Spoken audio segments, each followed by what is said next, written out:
I am pleased to be here to recognize them and to ensure that their lives were not lost in vain and that we honor them and the work that they did every day. So I want to give this signed by myself, Corey Johnson, as Speaker of the Council, and I, Danique Miller, Chair of the Committee on Civil Service and Labor, to Central Labor President Vinny Alvarez. So thank you very much. All right.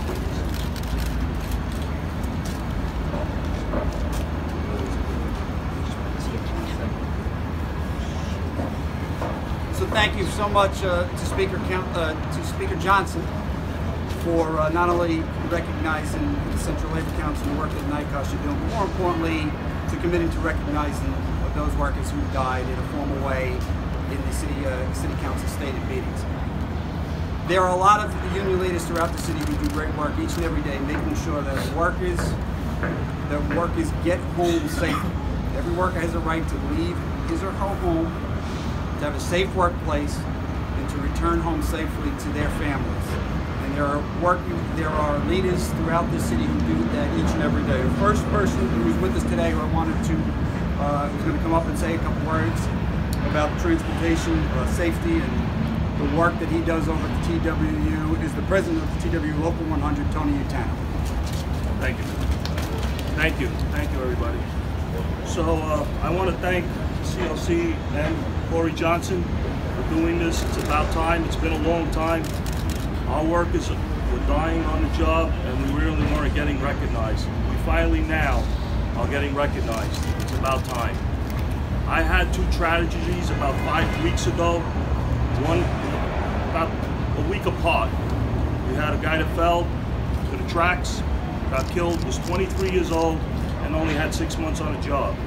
Another person, 37 years on the job, Stephen Levecki, got crushed by a bus. He was going to retire in June. But, you know, these things happen on the job. We have to step up our game. We have to double up on safety and make sure that our workers are protected. But on a special note, I want to thank Corey Johnson, Speaker. He came to the wake. He came on his own, and we really appreciate it in TWU. The family really appreciated it. And it was something that, you know, was very touching, and we were happy to see that. Today we're having our own Workers' Memorial Day at the Union Hall.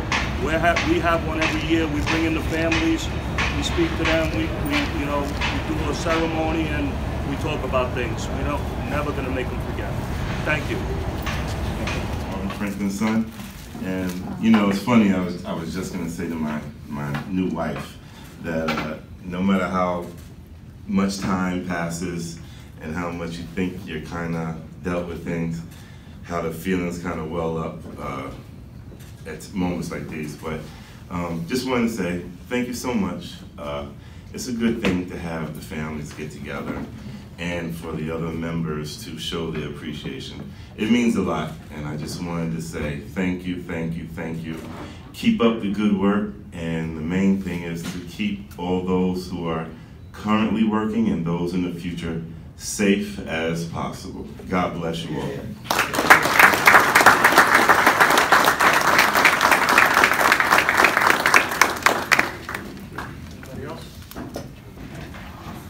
Before I start, I just want to let everybody know we were at City Hall about 11 o'clock, and the speaker there, Corey Johnson, and the CLC have established that they're going to do a workers' memorial every year, and it's recognized, and the media was there, and we announced some of the recent names of the passings of families, and then read off names of other people that died this year.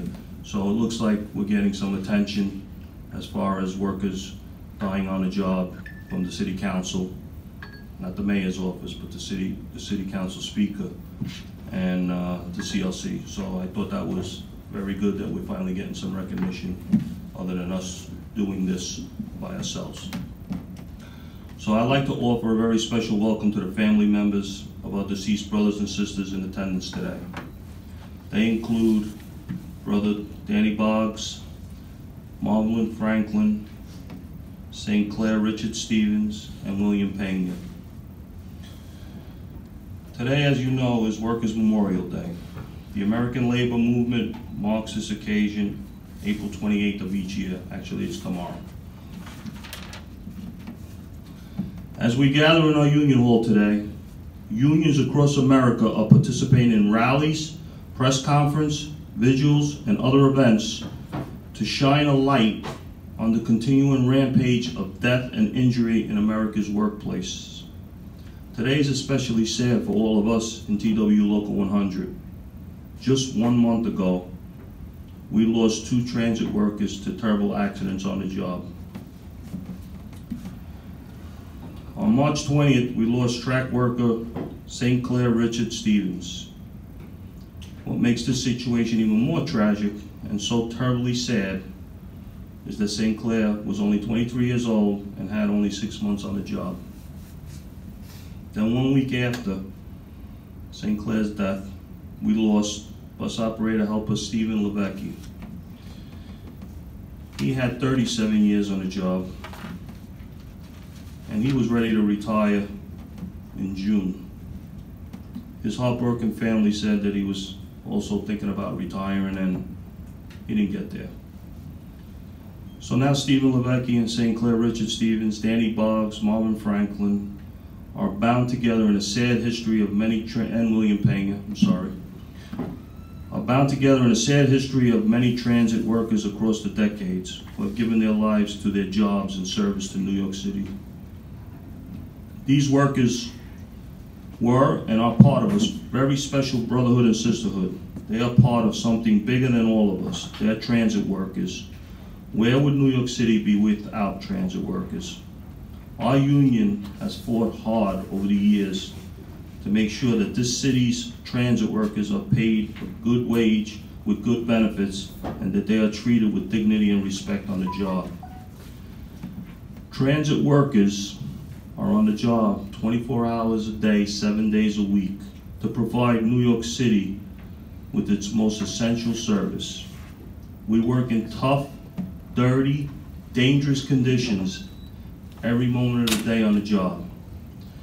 TWU Local 100 has always fought for a safe workplace, yet we know that despite everything that has been done to make transit safe, our work still puts us in harm's way on a daily basis. Tragedy, death, and injury continues to take its toll on Local 100 members. There's nothing I can do or say today that will change what happened to our brothers and sisters who have given all to New York City. There are no words to adequately express to you, the families, our sorrow, our sympathy for what you have gone through to cope with your loss. But please know that there are 43,000 brothers and sisters of TWU Local 100 who grieve with you today, tomorrow, and always. Please also know that with TWU Local 100, you're not alone. This union will always have you and your family in our hearts, and we will always be ready to assist no matter how many months and years go by. Finally, I'm here today to recommit myself and TWU Local 100 to redouble our efforts to fight for a better and more secure workplace so that no other transit family has to endure your pain and suffering. Thank you for your attention.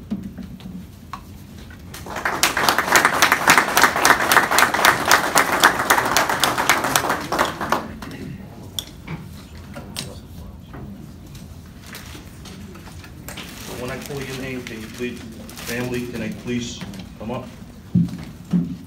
Bernadette Boggs, please.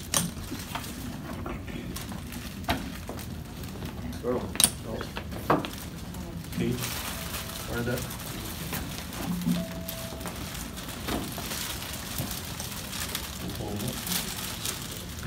Oh, she's good. Franklin.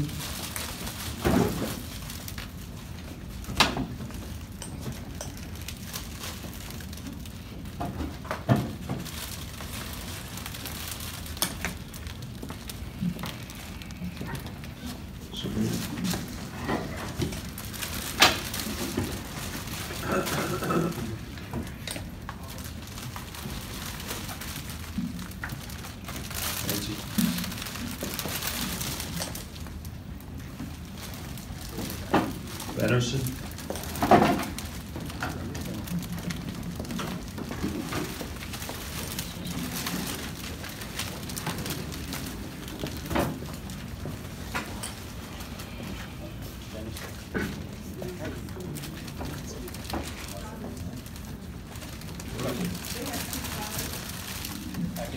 Oh, no.